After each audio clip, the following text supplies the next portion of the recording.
మా ఛానల్ని కాక సబ్స్క్రైబ్ చేసుకున్నట్లయితే సబ్స్క్రైబ్ చేసుకోండి. మా ఛానల్లోని అప్లోడింగ్ వీడియోస్ కొత్త వీడియోస్ చూడాలనుకుంటే మా ఛానల్ పేరు రైజింగ్ ఛానల్ NSPT అని కొట్టండి. మేము అప్లోడ్ చేసే కొత్త వీడియోలు మీరు చూడగలుగుతారు. మా ఛానల్ని కాక సబ్స్క్రైబ్ చేసుకున్నట్లయితే సబ్స్క్రైబ్ చేసుకోండి. ముందుగా ప్రార్థన చేసుకుందాం. వాక్యంలోకి పోయాం. స్తోత్రం కన్న తండ్రి అయినా మా పరలోకమందున మా కన్న తండ్రి, నీ ఘనమైన నామానికి, నీ శ్రేష్టమైన నామానికి నీకు లెక్కలేని కృతజ్ఞతాస్తుతులు. మంచి జ్ఞానం కలిగి, మంచి తెలివి కలిగి మేము నడుచుకున్నట్టుకు సహాయం చేయండి తండ్రి. మేము ఇంకా ఏ తప్పులను ఈ భూమి మీద చేయకుండా తండ్రి, నిన్ను చూసి భయపడి తండ్రి, నీకు నచ్చిన బిడ్డలుగా ఈ భూమి మీద మేము జీవించే భాగ్యాన్ని మాకు అనుగ్రహించండి. తెలియని విషయాలను మేము తెలియపరచుకొని తండ్రి, వాటిని ఇతరులకు చెప్పే భాగ్యాన్ని మాకు అనుగ్రహించండి. ఆ తెలివిని మాకు ఇవ్వండి తండ్రి. నైనా నీ మాటలు ఇంకా ఇతరులకు చెప్పి వారిని మార్చి తండ్రి, నీ రక్షణలోనికి తెచ్చి దేవా, మా పనిని మేము యేసుక్రీస్తు వలె ముగించుకొని నీ దగ్గరికి రావటకు సహాయం చేయండి తండ్రి. ఇంకెంతమంది అయితే నీ గురించి తెలుసుకోలేక ఉన్నారో వాళ్ళందరూ యూట్యూబ్ ఛానల్ ద్వారానైనా, లైవ్ వీడియోల ద్వారానైనా నిన్ను గురించి తెలుసుకొని నీ రక్షణలోకి వాళ్ళు వచ్చి తండ్రి, నిన్ను గూర్చి ప్రకటించే భాగ్యాన్ని బిడ్డలందరికీ సహాయం చేయమని నీ ప్రియకుమారుడు మా రక్షకుడైన యేసుక్రీస్తు నామమున ఈ ప్రార్థనని కలిగి వేడుకుంటున్నాం మా ప్రియ పరలోకమందున మా కన్న తండ్రి. ఆమేన్. వాక్యం చెప్పుకోబోయే ముందుగా పాట పాడుకుందాం.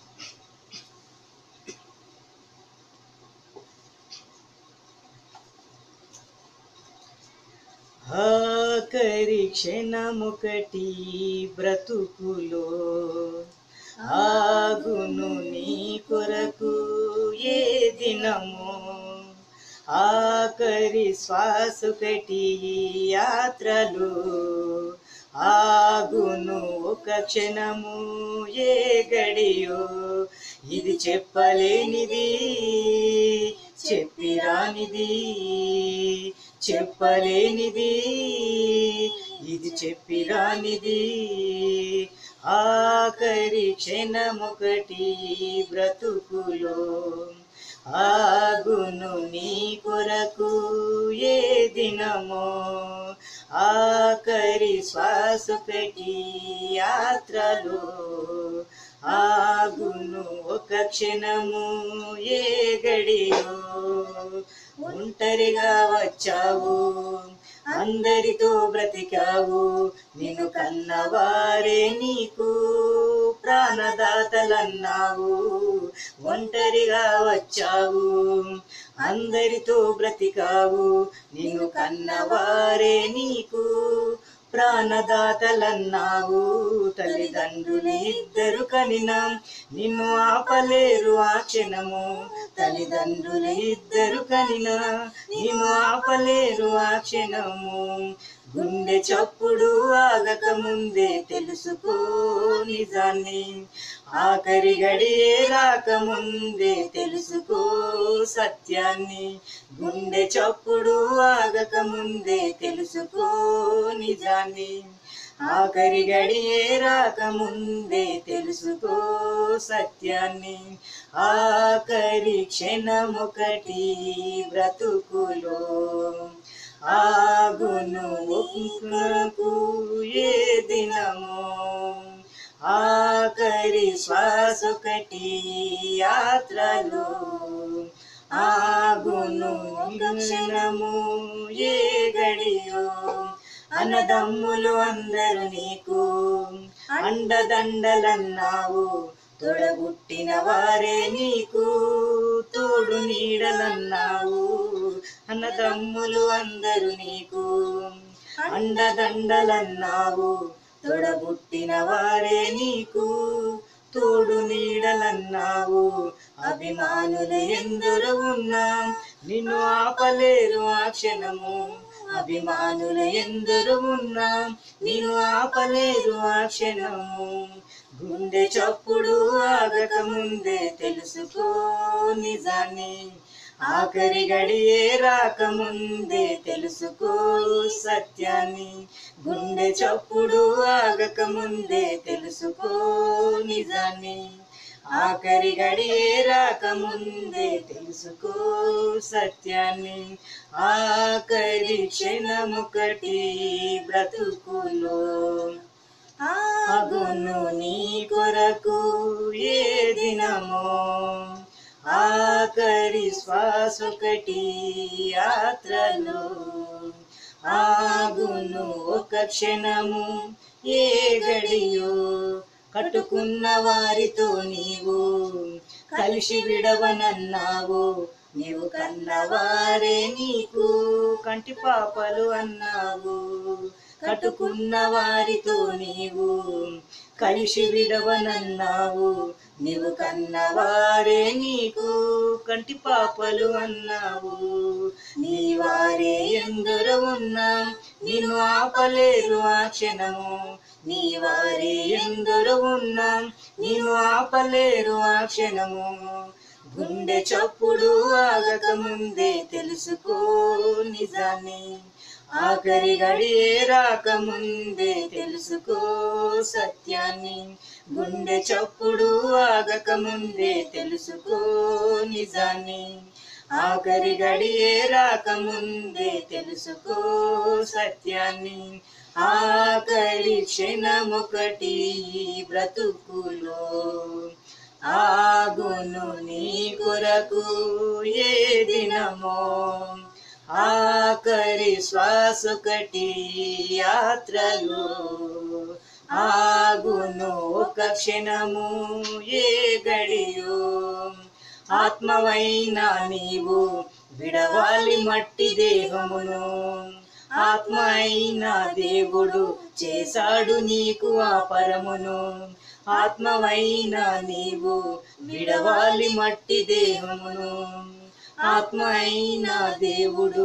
చేశాడు నీకు ఆ పరమును చేరాలి నీవు ఆ లోకము ప్రభు యేసే దీనికి మార్గము చేరాలి నీవు ఆ లోకము ప్రభు యేసే దీనికి మార్గము గుండె చప్పుడు ఆగక ముందే తెలుసుకో నిజాన్ని ఆఖరి గడియే రాకముందే తెలుసుకో సత్యాన్ని గుండె చప్పుడు ఆగక ముందే తెలుసుకో నిజాన్ని ఆఖరి గడియే రాకముందే తెలుసుకో ఈ సత్యాన్ని ఆఖరి క్షణమొకటి బ్రతుకులో ఆగును నీ కొరకు ఏ దినమో ఆఖరి శ్వాసొకటి యాత్రలో ఆగును ఒక క్షణము ఏ గడియో ఇది చెప్పలేనిది చెప్పిరానిది చెప్పలేనిది ఇది చెప్పిరానిది చెప్పలేనిది ఇది చెప్పిరానిది ఇది చెప్పలేనిది ఇది చెప్పిరానిది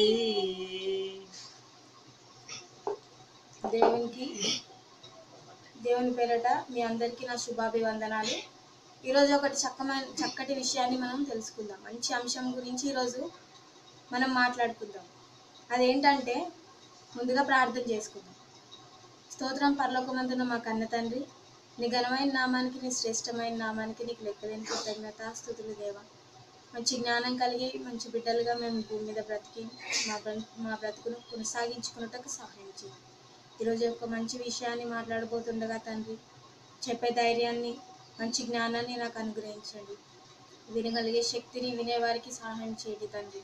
మంచి వాక్యాన్ని కనుక తండ్రి దాన్ని గ్రహించి ఆలోచించి మనసులు కొనుటకు సహాయం చేయమని నీ ప్రియకుమారుడు మా రక్షకుడైన యేసుక్రీస్తు నామముని ప్రార్థనని కడిగి వేడుకుంటున్నా మా ప్రియ పరలోకమందున మా కన్న తండ్రి. ఆమేన్. ప్రియమైన దేవుని వారలారా, ఈరోజు మనం ఒక మంచి విషయాన్ని గురించి తెలుసుకుందాం. అదేంటంటే ఇద్దరు ముగ్గురు ఆయన నామమున కూడుకొని చోట దేవుడు ఉన్నప్పుడు ఒక్కరే ఉంటే ఉండడా? ఇద్దరు ముగ్గురు ఆయన నామమున కూడుకొని చోట దేవుడు ఉన్నప్పుడు మరి ఒక్కడుంటే ఉండడా? దాని గురించి ఈరోజు మనం మాట్లాడుతున్నాం. మరి కన్నతండ్రి అయిన దేవునితో మాట్లాడుటకు ఇష్టపడిన పిల్లలు వాళ్ళ ప్రార్థనలను అపవాది తన మాయోపాయముల చేత ఆటంకపరుస్తూ దేవునికి మనకు మధ్య ఉన్న సహవాసాన్ని భంగపరచడానికి అది తన తంత్రములతో తన మాయోపాయములతో ఎన్నో ఉపాయాలతో అది దేవునికి మనకున్న సంబంధాన్ని వేరు చేసిందని మనం పోయిన వారం గత వారంలో ఉన్న వాక్యంలో మనము అంత తెలుసుకున్నామండి. మరి మనల్ని అది ఎలా మోసపరుస్తుంది, ఎలా మోసగిస్తుంది, మరి తండ్రి అయిన దేవునికి మనకు ఉన్న సావాసానికి మధ్యలో అది ఎలా తలదూర్చి తన మాయోపాయంలో చేత మనుషులను ఎలా తప్పుడు త్రోవ పట్టిస్తుందో గత వారంలో మనం పోయిన వాక్యంలో నేర్చుకున్నాం. మరి ఈరోజు కూడా మరి అదే విషయం గురించి, అందులో ఉన్న ఒక మాట గురించి ఈరోజు మనం తెలుసుకోబోతున్నాం. అదే 2-3 ఆయన నామమును కూడుకొని చోట దేవుడు ఉన్నప్పుడు ఒక్కడుంటే ఒక్కరు కూడి ప్రార్థన చేస్తే ఆయన ఉండడా, దాని గురించి ఈరోజు మనం మాట్లాడుకుంటున్నాం. మరి బోధకుడైన యేసుకే బోధ చేసిన అపవాది మరి మనల్ని తన మాయోపాయముల చేత లొంగ తీసుకోవడం దానికి ఎంతసేపు అండి? చాలా ఈజీ అండి. దానికి నచ్చినట్టుగా మనల్ని మార్చుకోవడం దానికి వెన్నతో పెట్టిన విద్య లాంటిది.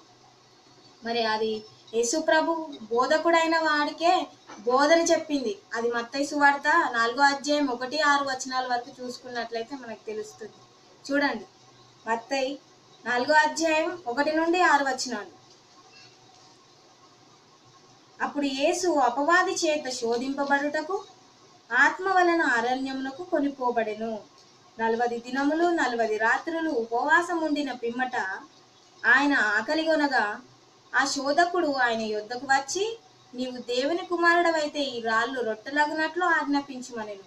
అందుకు ఆయన, మనుషుడు రొట్టె వలన మాత్రము కాదు గాని దేవుని నోట నుండి వచ్చి ప్రతి మాట వలన జీవించును అని వ్రాయబడి ఉన్నదనెను. అంతటా అపవాది పరిశుద్ధ పట్టణమునకు ఆయనను తీసుకొని పోయి దేవాలయ శిఖరమును ఆయన నిలవబెట్టి, నీవు దేవుని కుమారుడవైతే క్రిందికి దుముకుము. చూసారా, ఇక్కడ అపవాది ఎంత బోధకుడైన యేసు ప్రభు వారికి వాక్యం గురించి తెలిసిన, కన్న తండ్రితో సహవాసం చేసిన, కన్న తండ్రి దగ్గర నుండి భూమి మీదకి మన కోసం వచ్చిన యేసు ప్రభుకే ఇక్కడ బోధ చేస్తుందండి అపవాది. దాని కింది కూడా చదువుకుంటే మనకు పూర్తిగా అర్థమవుతుంది. అది, నీవు దేవుని కుమారుడవైతే కిందికి దూకుము, ఆయన నిన్ను గూర్చి తన దూతలకు ఆజ్ఞాపించును, నీ పాదమును ఎప్పుడైనాను రాతికి తగలకుండా వారు నిన్ను చేతులతో ఎత్తుకొందురు అని వ్రాయబడి ఉన్నదని ఆయనతో చెప్పింది. మరి ఇక్కడ చూసినట్లయితే ప్రియులారా, బోధకుడైన యేసుకే బోధనలు చేసిన అపవాదిని గురించి మనం బైబిల్ గ్రంథంలో చూస్తున్నాం. మరి అదే విధానాన్ని, అంటే యేసు ప్రభుకి ఎలాగైతే బైబిల్ పరంగా, అంటే చూసారా, బైబిల్లో నుండి వాక్యాలు చెప్తుంది యేసు ప్రభు గారికి, మరి అలాగే మరి మన మధ్యన కూడా అదే విధానాన్ని కొనసాగిస్తుందన్న దానికి ఆశ్చర్యపడిన అవసరం లేదండి. మరి అదే విధానాన్ని మరికొంతమంది అమాయక క్రైస్తవుల మధ్య పెట్టి దారి మళ్లించే ప్రయత్నం చేస్తుంది అనడానికి మనకు ఆశ్చర్యపడాల్సిన అవసరం లేదండి. ఎందుకంటే ఆ కాలంలో 1వ శతాబ్దంలో యేసు ప్రభు వారినే మోసగించడానికి ప్రయత్నం చేసింది, కానీ ఆయన దానికి లొంగలేదు ప్రియులారా. దానికి ఏది చెప్తే వెళ్తాడో అలా దాని ప్రకారంగా నడుచుకున్నాడు యేసు ప్రభు వారు. మరి ఆయనకు వాడికి లొంగలేదు. నమస్కారం చేయమని యేసు ప్రభుని అన్నది, అయినా కూడా ఆయన చెయ్యలేదు. మరి తండ్రి అయిన దేవుని చూసి భయపడి ఆయన చిత్తం ఏదైతే ఉందో భూమి మీద దాన్ని జరిగించుకొని యేసు ప్రభు వారు విజయవంతంగా వెళ్ళిపోయాడు పిల్లల కన్న తండ్రి అయిన దేవుడి దగ్గరికి. మరి యేసు ప్రభు వారికి అయితే ఎలా బోధ చేసి ఆయనని ఎలా అయితే తన తంత్రములతో మాయోపాయముల చేత తనని ఎలా అయితే సొంతం చేసుకోవాలని చూసిందో, మరి యేసు ప్రభు లొంగలేదు అప్పుడు. మరి అమాయక ప్రజలమైన మనల్ని ఇప్పుడు మోసగించడానికి మనలో నుండి, అంటే క్రైస్తవులలో నుండే తన సొంత జ్ఞానంతో మరి కన్న తండ్రి అయిన దేవుడికి ఇష్టమైన మనల్ని కూడా తన మాయోపాయముల చేత దేవుడికి నచ్చినట్టు వారిగా చేయడానికి ప్రయత్నిస్తుంది ప్రియులారా. మరి అదే విధానాన్ని బోధ చేస్తున్నట్టుగానే చేస్తుంది, కానీ తండ్రి అయిన దేవుడికి నచ్చినట్టు కాకుండా నచ్చనట్టుగా ప్రవర్తించేలాగా మన దగ్గర సాతాను అలా ప్రవర్తిస్తుంది. మరి మనల్ని లొంగ తీసుకుంటుంది. అదే విధానాన్ని అమాయక క్రైస్తవుల మధ్య పెట్టి దారి మళ్లిస్తుంది ప్రియులారా. మరి తన సొంత జ్ఞానంతో, తన కల్పిత జ్ఞానంతో అమాయక క్రైస్తవులైన పిల్లలతోని ఒక విషయం, మరి పరిశుద్ధ గ్రంథమైన పాల వంటి స్వచ్ఛమైన పరిశుద్ధ గ్రంథాన్ని తన సొంత జ్ఞానంతో సాతాను తన కల్పిత జ్ఞానంతో ఈరోజు అమాయక క్రైస్తవుల ద్వారా విషపూరితంగా మార్చేస్తుంది ఆ వాక్యాన్ని.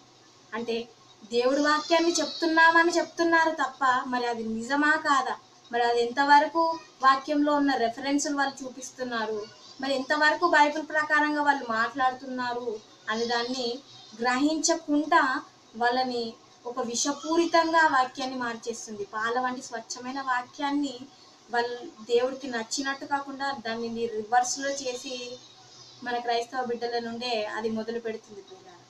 మరి ఆ వాక్యాన్ని విషపూరితంగా మార్చేస్తుంది పిల్లలు. మరి దానికి ఒక అద్భుతమైన ఉదాహరణ ఉంది, అదేంటో చూస్తారా? మత్తయి సువార్త 18వ అధ్యాయం 20వ వచనం. మత్తయి సువార్త 18వ అధ్యాయము 20వ వచనం చూసినట్లయితే ప్రియులారా, మత్తయి సువార్త 18వ అధ్యాయం 20వ వచనంలో, ఏలయనగా 2-3 నా నామమున ఎక్కడ కూడి ఉందరో అక్కడ నేను వారి మధ్యన ఉందునని చెప్పాను. మరి ఇక్కడ మీరు చూసినట్లయితే ఎక్కడ నా నామమున 2-3 కూడి ఉందరో అక్కడ నేను ఉంటానని చెప్పాడు. మరి ఈ వాక్యాన్ని, ఈ వచనాన్ని అందరూ ఆధారం చేసుకొని అనేకులు ప్రార్థించేటప్పుడు ఈ వాక్య ప్రకారం అంటే ఈ వాక్యంలో ఉన్న ఈ వర్డ్ని మొత్తం ఉపయోగిస్తున్నారు. మరి పై వచనాన్ని ఆధారంగా చేసుకొని అనేకులు ప్రార్థించేటప్పుడు పై వాక్యంను ఉపయోగిస్తున్నారు. మరి ఒకవేళ 2-3 లేనప్పుడు, మనం ఒంటరిగా ఉన్నప్పుడు మరి ఆయన మన మనవులను వింటలేడని అర్థమవుతుందిగా దీన్ని బట్టి. మరి వాక్యాన్ని వాళ్ళు ఎత్తి చూపుకుంటూ దీని ప్రకారం ప్రార్థన చేస్తారు.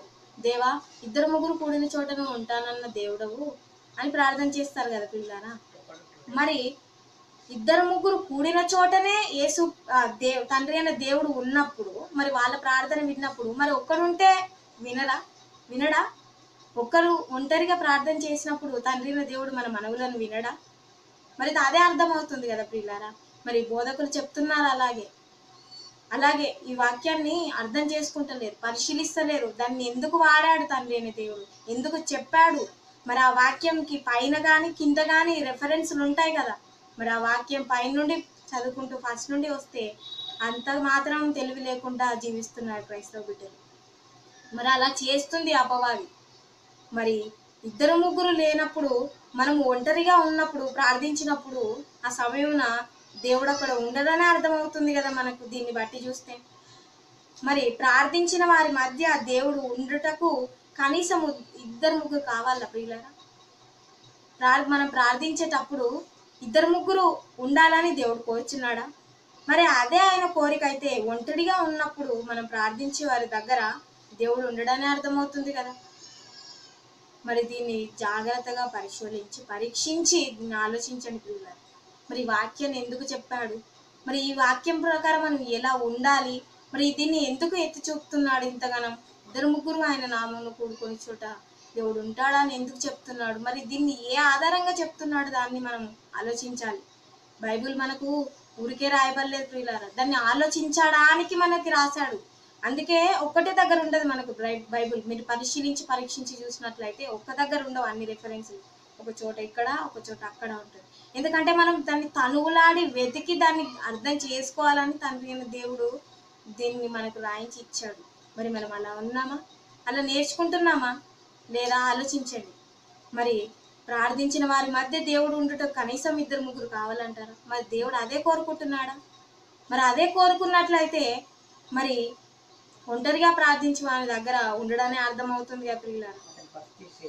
మరి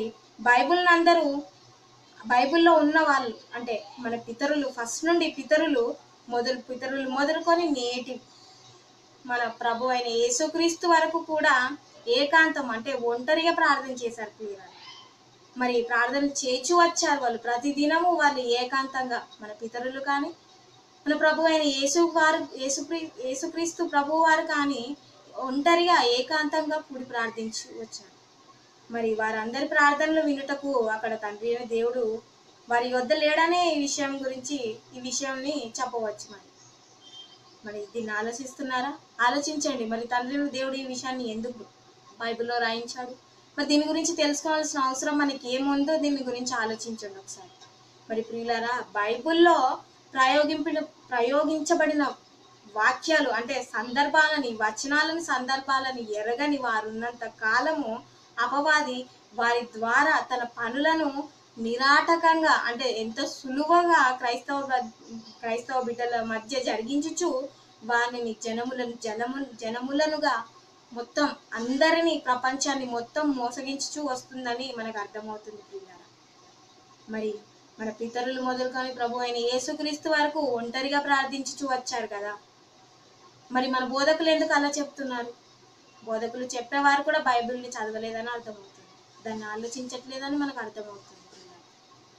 మరి తండ్రి అయిన దేవుడి వాక్యాన్ని ఎందుకు చెప్తున్నాడో దాని పై వచనాల్లో చదువుతలేరు, దాని కింద వచనాల్లో కూడా చదవకుండానే ప్రజలకు బోధిస్తూ అమాయక ప్రజల్ని తప్పుత్రోవ పట్టించడానికి అపవాది వారి ద్వారా ప్రయోగిస్తుంది ప్రపంచాన్ని మోసపుచ్చడానికి. మరి బోధకులు ఏదైనా వాక్యం ఏదైనా టాపిక్ కూడా మాట్లాడబోయే ముందు దాన్ని ముందు వెనుక మాటను చెప్తున్నాం కదా. మరి బైబిల్లో ఏ విధంగా తండ్రి దేవుడు చెప్పాడు, మనం ఏ విధంగా వాళ్ళకి బోధన చెప్పాలి, దాన్ని ఒక్కటికి 10 సార్లు ఆలోచించి చదివి పరిశీలించి పరీక్షించుకొని ఆ తర్వాత ప్రజలకు చెప్పాలి ప్రియులారా. మరి అది కోరుకుంటున్నాడు తండ్రి దేవుడు. ఒక నిజమైన పాల వంటి స్వచ్ఛమైన వాక్యాన్ని నా పిల్లలకు బోధకులు చెప్పాలని ఆశపడుతున్నాడు. మరి అలాంటి బోధకుల మధ్యన సాతాను అంటే అపవాది తన మాయోపాయముల చేత వాక్యాన్ని రివర్స్గా బోధించట చేస్తుంది. మరి మనం వినే వాళ్ళం కూడా అది దేవుడు ఎందుకు చెప్తున్నాడు, మరి ఆ వాక్యం దేని గురించి రాయబడింది కూడా మనం కూడా పరిశీలించి పరీక్షించి చూసుకోవాలి కదా పిల్లలు. మరి దాని గురించే ఈరోజు తండ్రి అయిన దేవుడు మాట్లాడబోతున్నాడు. మరి అందుకే ఈ విషయాన్ని మనకు తెలియపరచాలని ఈరోజు తెలియపరుస్తున్నాడు. మరి బైబిల్లో ప్రయోగింపబడిన వచనాలు సందర్భాలను ఎరగని వాళ్ళు ఉన్నంత కాలము అపవాది అయిన సాతాను మరి వీళ్ళ ద్వారా తన పనులను క్రమంగా సులువుగా ఎంతో ఈజీగా క్రైస్తవుల మధ్య జరిగిస్తూ వస్తుంది ప్రియులారా. మరి ఇకపోతే అసలైన విషయానికి వచ్చినట్లయితే మనము మత్తయి సువార్త 18, 15, 20 వచనాల్లో అంటే ఈ వచనం ప్రకారం మత్తయి 18, 20లో ఏమన్నాడు? 2-3 నా నామమున ఎక్కడ కూడి ఉందరో అక్కడ వారి మధ్య నేను ఉంటానని అన్నాడు కదా. మరి దాన్ని ఎందుకు చెప్పాడు, ఏ సందర్భాన్ని గురించి ఆ మాటను అక్కడ వ్రాసాడో మనకు మత్తయి 18వ అధ్యాయము 15 నుండి 20 వచనాల వరకు చెప్తున్నాడు. ఒక్కసారి చదువుదాం ప్రియులారా. మత్తయి 18వ అధ్యాయము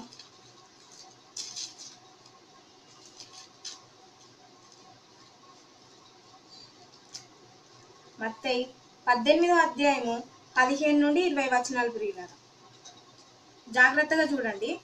మరియు నీ సహోదరుడు నీ ఎడల తప్పిదము చేసిన ఎడల నీవు పోయి నీవును అతడును ఒంటరిగానున్నప్పుడు అతన్ని గద్దించుము. మనకు 2-3 కూడిన ఆయన నామమును కూడుకొని చోట దేవుడు ఉంటానన్నాడు కదా. మరి దాన్ని ఏ సందర్భంలో చెప్తున్నాడో ఒకసారి చూడండి ప్రియులారా. బైబిల్ని మనం సరిగా అర్థం చేసుకోవాలి. మరియు నీ సహోదరుడు నీ ఎడల తప్పిదము చేసిన ఎడల నీవు పోయి నీవును అతడును ఒంటరిగానున్నప్పుడు అతన్ని గద్దించుము అని చెప్తున్నాడు.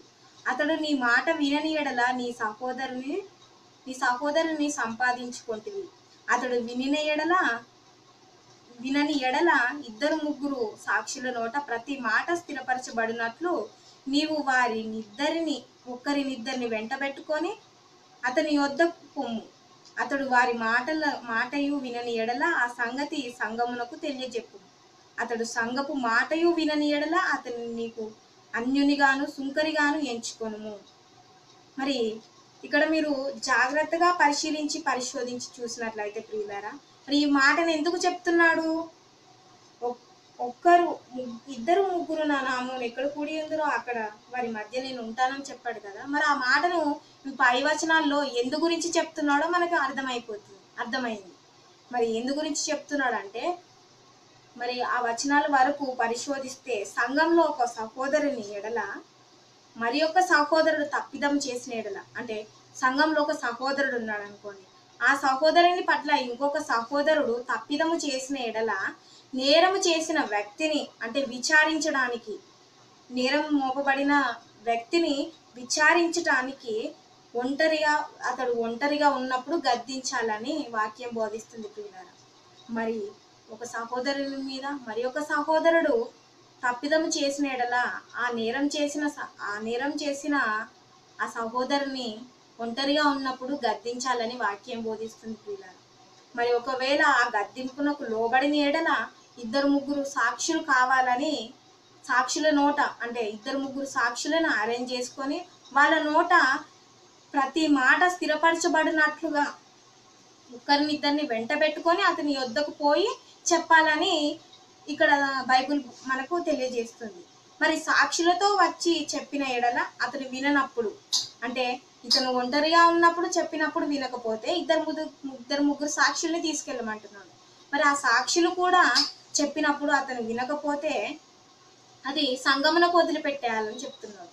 మరి సంఘం కూడా చెప్తే సంఘమునకు తెలియజేసినప్పుడు అప్పటికీ అతడు వినని ఎడల అతనిపై సంఘ ప్రకారం అంటే వాక్య ప్రకారం సంఘంలో వాక్య ప్రకారం తగు చర్యను ఆ సహోదరుని పట్ల తీసుకోబడుతుందని ఇక్కడ మనకు వాక్యం తెలియజేస్తుంది పిల్లలారా. మరి సంఘంలో ఒక సహోదరుని మీద ఉన్న నేరము విషయం ఆలోచించినప్పుడు మరి సంఘంలో ఒక సహోదరుని మీద ఉన్న నేరం విషయమే ఆలోచించినప్పుడు అది పరలోకమందున తండ్రి కూడా సమ్మతిస్తాడండి. మరి ఒక వ్యక్తి తప్పు చేశాడు అనుకో మన సంఘంలో, మరి అతన్ని ఒక ఒంటరిగా ఉన్నప్పుడు గద్దించామనుకోండి, అతను వినలేదనుకోండి, అది ఇద్దరు ముగ్గురిని కూడబెట్టుకొని వాళ్ళతో పాటు గద్దించి చెప్తే అప్పటికి కూడా వినలేదనుకో సంఘానికి అప్పు చెప్పాలి పిల్లలు. మరి సంఘానికి తెలియజేసినప్పుడు సంఘంలో ఉన్న వారంతా చెప్పినప్పుడు కూడా విననప్పుడు సంఘ వాక్య ప్రకారం అంటే బైబిల్లో ఉన్న వాక్య ప్రకారం ఆ సహోదరుని మీద తగు చర్యలు తీసుకోబడతాయి పిల్లలు. మరి దాని గురించి ఇక్కడ ఇద్దరు ముగ్గురు కూడిన చోట నేను ఉంటానని చెప్తున్నాడు. మరి దాని గురించే ఇక్కడ చెప్తున్నాడు పిల్లరా. అందుకోసమే చెప్తున్నాడు సంఘంలో ఒక సహోదరుని మీద ఉన్న నేరం విషయమే ఆలోచించినప్పుడు అది పరలోకమందున తండ్రి కూడా సమ్మతమేనని, ఆ పరిస్థితుల్లో దేవుడు కూడా కనబడని వ్యక్తిగా ఉండడని ఇక్కడ మనకు వాక్యం సెలవిస్తుంది పిల్లరా. మరి తండ్రి అనే దేవుడు కూడా సంఘంలో ఉన్న వ్యక్తి తప్పు చేస్తే అతన్ని నేర రూపణ గురించి తండ్రి అనే దేవుడు కూడా చూస్తూ అతనికి ఏది చెయ్యాలో తగు చర్యలు ఏవి ఇవ్వాలో మరి అతను ఏ విధంగా ఉండాలో సంఘం ద్వారా తండ్రి అనే దేవుడు చూస్తాడనేసి ఇక్కడ మనకు వాక్యం సెలవిస్తుంది పిల్లలు. మరి ఇక్కడ ఈ విషయాన్ని అంటే ఈ సందర్భంని ఎరగని వారు ప్రార్థించేటప్పుడు ఈ వాక్యంను ప్రయోగిస్తూ తప్పు చేస్తున్నారు పిల్లలు. మరి ఈ సందర్భాన్ని ఉపయోగించుకొని ఈ సందర్భం ఆలోచించకుండా గ్రహించకుండా మరి వీళ్ళు ప్రార్థనలు చేసుకుంటూ మరి ఇద్దరు ముగ్గురు కూడిన చోటను ఉంటానన్న గొప్ప దేవుడా అని ప్రార్థన చేస్తారు. మరి తప్పు కదండి. మరి ఆ వాక్యాన్ని ఎందుకు చెప్పాడో ఆలోచించకుండా పై వచనాలు కింది వచనాలు అవి చదవకుండా మరి మనం తప్పు చేస్తున్నామా లేదా, మరి మన నోటితోనే తండ్రి అయిన దేవుని అవమానపరుస్తున్నామా లేదా ఒక్కసారి ఆలోచించుకొని పిల్లలు. మరి విచారణ వేరు ప్రార్థన వేరు పిల్లలు. విచారణ వేరు అంటున్నాడు ఇక్కడ, ప్రార్థన వేరు. మరి విచారణ వేరు ప్రార్థన వేరు కాబట్టి ఇద్దరు ముగ్గురు సాక్షులు ఉండటం అవసరం. విచారణలో అంటే ఒక తప్పు చేసిన వ్యక్తిని విచారించడానికి అంటే న్యాయమా అన్యాయమా అని విచారించడానికి ఇద్దరు ముగ్గురు సాక్షులు అవసరం, కానీ ప్రార్థించడానికి ఇద్దరు ముగ్గురు అవసరం లేదని మనకి ఇక్కడ వాక్య ప్రకారంగానే అర్థమైపోతుంది పిల్లలు. మరి దీన్ని గ్రహించని చాలా మంది కూడా ఈ తప్పులు చేస్తున్నారు. మరి ఇకనైనా వాళ్ళు మారాలి. కాపరులకు చెప్పాలి, పిల్లలకు చెప్పాలి, తండ్రి అయిన దేవుని గురించి చెప్పాలి. ఇలా మనం తప్పుడుగా మాటలు మాట్లాడకూడదు. మనం ఈ వాక్యము ఇందుకోసం అని చెప్తున్నాం, కానీ ఇప్పుడు మనకు తెలిసింది కదా ఈ వాక్యాన్ని ఇలా కాదు. మరి తండ్రి అయిన దేవుడు దీని కొరకు చెప్పాడు, నేరారోపణ చేసిన వ్యక్తి కోసం చెప్పాడు కాబట్టి మనం దానికోసమే ఉపయోగించాలి తప్ప మన ప్రార్థనలో మాతో ఉంటాడు అది ఇదని ప్రార్థన చేయకూడదు పిల్లలు. మరి ఒక్కడున్నా సరే తండ్రి అయిన దేవుడు మన మనవులు వింటాడని ఇక్కడ మనకు వాక్యం సెలవిస్తుంది పిల్లలు. మరి ఇద్దరు ముగ్గురు సాక్షులు ఉండటం అవసరం విచారణలో, అంతేగాని ప్రార్థనకు ఇద్దరు ముగ్గురు అవసరం లేదని మనకు అర్థమవుతుంది పిల్లలు. ఒంటరిగా ప్రార్థించవచ్చు, ఇద్దరు ముగ్గురు కలిసి ప్రార్థించవచ్చు, సంఘం అంతా కూడా ప్రార్థించవచ్చు పిల్లలు. మరి అయితే నేరం విషయానికి వచ్చినట్లయితే ఒక సహోదరుని విచారించినప్పుడు సాక్షులు దానికి అవసరం గనక, విచారించడానికి సాక్షులు అవసరమై ఉన్నది కనుక ఇద్దరు ముగ్గురు కావాలని అట్టి సందర్భంలో అవసరము విచారణలో ఇద్దరు ముగ్గురు అనేసి ఈ సందర్భాన్ని గురించి చెప్తున్నాడు పిల్లలు. మరి వేరుగాని ఇది గ్రహించని మనుషులు ఇలా తప్పుడు బోధలు చేస్తూ తప్పుడు వచనాలుగా చెప్పేస్తున్నారు, బైబిల్నే విషపూరితంగా మార్చేస్తున్నారు పిల్లలు. మరి ఇక్కడైనా గ్రహించాలి వాళ్ళు, ఏది తప్పుడు బోధ ఏది నిజమైన బోధ అని గ్రహించి వాక్య ప్రకారంగా బ్రతకాలి. బ్రతికేలా ఇతడి వారిని మనం చెప్పాలి వాక్యం. మరి అదే వాక్యం ద్వారా మనకు క్లుప్తంగా అర్థమవుతుంది. మరి ఈ విధంగా సందర్భం వెనుక ముందు ఆలోచించకుండా ఇద్దరు ముగ్గురు నా నామం ఎక్కడ కూడి ఉందరో అక్కడ ఉందునని చెప్పిన దేవా నా ప్రార్థన ఆలకించు తండ్రి అని ప్రార్థిస్తూ ఉంటారు. మరి ప్రార్థన చేయనప్పుడు అనేక మంది చేసిన తప్పులు ఇవే ప్రియులారా. మరి చాలా వరకు చాలా సంఘాల్లో మనం ఒంటరిగా ప్రార్థించినప్పుడు కూడా ఈ తప్పు చేస్తున్నాం. ఇద్దరు ముగ్గురు కూడి ఉండి చోట మా మధ్యన ఉంటానన్నావు, ఇది తప్పు ప్రియులారా. వాక్య విరుద్ధం ఇది. వాక్యం మనకి ఏం చెప్తుందో అది చేయాలి, వద్దన్నది మనం చేయకూడదు. మరి ఆ సందర్భాన్ని ఎందుకు వాడాడో అక్కడ, మరి దాని గురించి మనం ఆలోచించి గ్రహించి దాని గురించి మాట్లాడాలి. చెప్పేవారికి కూడా నిజమైన బోధ అంటే వాక్యం ఏం చెప్తుందో దాని గురించి చెప్పాలి తప్ప మనకు నచ్చిన బోధను మనం చెప్పకూడదు, కల్పితంగా చేసుకొని. ఇప్పుడు సంఘాల్లో అలాగే జరుగుతుంది ప్రియరా. మరి ఈ వాక్యం గురించి అలాగే చెప్తున్నారు, అలాగే ప్రార్థనలు చేస్తున్నారంటే మరి వాళ్ళకి వాక్యం అర్థం కాలేదనే ఇక్కడ మనకు అర్థమవుతుంది. మరి అది వాక్య విరుద్ధం, దేవుడికి అవమానం. అది అలా చేయకూడదు. మరి ఒక్కడుంటే తండ్రి అని దేవుడు వినడా? మరి యేసు ప్రభు వారు అప్పుడు కొండ మీదకి ఏకాంతంగా వెళ్ళి ప్రార్థన చేశాడే తప్ప శిష్యుల్ని వెంట పెట్టుకొని వెళ్ళలేదే ఎప్పుడు కూడా. శిష్యులు కూడా ఒంటరిగానే ప్రార్థన చేయమని చెప్పాడు యేసు ప్రభు వారు. మరి ఆయన ప్రతి దినము కొండ దగ్గరికి వెళ్ళి, కొండ శిఖరం దగ్గరికి వెళ్ళి ప్రార్థన చేయించి వచ్చాడు ఏకాంతంగా. మరి ఆయన ప్రార్థనలు తండ్రినే దేవుడు వినలేదా? విన్నాడు కదా ప్రియులారా. మరి వాక్యంలో మనం ప్రతిరోజు చదువుకుంటూనే ఉంటాం కదా బైబిల్ని. మరి ఈ చిన్న టాపిక్ కూడా మనం గ్రహించలేకపోతున్నామంటే మనల్ని సాతాను ఎంత, అపవాది మనల్ని ఎంత తన మాయోపాయం చేత మనల్ని తను లొంగ తీసుకుంటుందో ఒకసారి ఆలోచించండి. ఆలోచిస్తున్నారా? ఆలోచించండి ప్రియులారా. మనం చేసేది వాక్య విరుద్ధం. మరి ఈ సందర్భాన్ని దేనికి చెప్పాడో, మరి దేనికి మనం చెప్పాలో, మరి దాని గురించి మనకు తెలియడానికి మరి ఈ వాక్యాన్ని ఈరోజు మన ముందు పెట్టాడు. మరి ఇప్పుడు తెలుసుకున్నాం కదా, మరి ఇకనైనా తప్పు చేయకుండా జాగ్రత్త పడాలి పిల్లలు. మరి అందుకే ఈ వాక్యాన్ని ఈరోజు మనకు తెలియజేశాడు. మరి అందుకే మనం ఈరోజు వాక్య విరుద్ధం కాకుండా మంచి వాక్యాన్ని మనం బోధించగలగాలి. మరి తండ్రి అనే దేవుని ఆనంద పెట్టేవారిగా ఉండాలి, కానీ అవమానపరిచి బాధ పెట్టేవారిలా మనం ఉండకూడదని చెప్తుంది వాక్యం. మరి మనుషులు చెప్పిన పద్ధతులను అంటే మార్కు సువార్త 7వ అధ్యాయం 7 నుండి 13 వచనాలు మీరు చదివినట్లయితే, మార్కు సువార్త 7వ అధ్యాయం 7 నుండి 13 వచనాలు మీరు చదువుకోగలిగినట్లయితే అందులో ఉంటుంది ప్రియులారా, వారు మానవులు కల్పించిన పద్ధతులను దైవోపదేశంలోని బోధించుచు నన్ను వ్యర్థంగా ఆరాధించుదురు. చూసారా, నన్ను వ్యర్థంగా ఆరాధించుదురు. వారు మానవులు కల్పించిన పద్ధతులను దైవోపదేశంలోని, అంటే ఇప్పుడు ఈ వాక్యాన్ని బట్టి ఇద్దరు ముగ్గురు కూడిన చోటను ఉంటానని దేవా తండ్రి అని ప్రార్థన చేస్తున్నాం కదా. మరి మనుషులు చెప్పారు కదా, కాపరులు, సంఘ కాపరులే చెప్తున్నారు కదా, దేవుడు ఉంటాడు ప్రార్థించండి ఇద్దరు ముగ్గురు ఉన్న చోట అని చెప్తున్నారు కదా. మరి దాన్ని ఏ సందర్భంగా చెప్పాడో మరి అది ఆలోచించకుండా ప్రార్థన చేయడం వాక్య విరుద్ధం ప్రియులారా. మరి మనం దాన్ని 1కి 10 సార్లు అర్థం చేసుకొని దాని గురించి విచారణ చేసి దాని గురించి పరిశీలించి పరిశోధించుకొని దాని గురించి మాట్లాడాలి. మరి వారు చెప్పిన మాటలను దైవోపదేశంలో, అంటే దేవుడు చెప్పాడు మనకి ఈ మాటలు, దేవుడు చెప్పాడు మనకి ఈ మాటలు, అట్లా కాదు పిల్లలు. మరి వాక్యం మనకి ఏం బోధిస్తుంది, ఏం తెలియజేస్తుంది అన్న దాన్ని గ్రహించాలి తప్ప మరి వినే వాళ్ళు కానీ చెప్పే వాళ్ళు కానీ వాక్యం ప్రకారంగానే ఉండాలి. వాక్యం ఏం చెప్తుందో అదే చేయాలి. మరి వాళ్ళు కల్పించిన పద్ధతులు దైవోపదేశంలోని బోధించి నన్ను వ్యర్థంగా ఆరాధిస్తున్నారని చెప్తున్నాడు తండ్రి. మరి మనం ఆ లిస్టులో ఉన్నామా? ఒక్కసారి ఆలోచించుకోండి. మరి ఇకనైనా అలా ఉండకుండా ట్రై చేద్దాం. వారు నియమించిన పారంపర్యచారముల వలన దేవుని వాక్యం నిరార్థకము చేయుదురు. ఇటువంటి అనేకములు వారు చేయుదురని చెప్పాను. ఇటువంటివి చాలా జరుగుతున్నాయి మన మధ్యలో. ఈ ఒక్క వాక్యం గురించే కాదు పిల్లరా, ఈ మత్తయి సువార్త 18వ అధ్యాయం 20 వచనమే కాదు పిల్లరా, ఇంకా చాలా టాపిక్లు ఇట్లాంటివి తీసుకొని చాలా వాక్యానికి విరుద్ధమైన మాటలు అనేకం జరుగుతున్నాయి మన సంఘాలలో. మరి వారు అలా చెప్తున్నప్పుడు మనమన్నా గ్రహించాలి కదా పిల్లలు. మరి ఆ పైన వచనాలు కానీ కింద వచనాలు కానీ చదువుకుంటే మనకు అర్థం కాదా? ఒకసారి ఆలోచించండి. మరి దాన్ని గ్రహించి ఆలోచించుకోవాలి బైబిల్ని. మరి మనకు వదిలిపెట్టాడు తండ్రి అయిన దేవుడు, మరి వాక్యాన్ని ఇచ్చాడు. ఆ కాలంలో వాళ్ళకు బైబిల్ ఏం లేవు పిల్లలు, ఇలా చెప్పే వాళ్ళు కూడా ఎవరు లేరు. కానీ వాళ్ళు అంత పరిశుద్ధంగా దేవుని మాటలు గాయకుంటూ అలా ఎంత మంచిగా ఉన్నారో ఒకసారి ఆలోచించండి. మరి మనం అలా ఉన్నామా? బైబిల్ జ్ఞానం మన దగ్గరికి వచ్చినాక కూడా అలా ఉండలేకపోతున్నాం. మరి ఇకనైనా ప్రతి వాక్యంలో ఉన్న వర్డ్స్ అన్నీ కూడా మనము ఆలోచించి గ్రహించి దాని గురించి మాట్లాడుకోవాలి.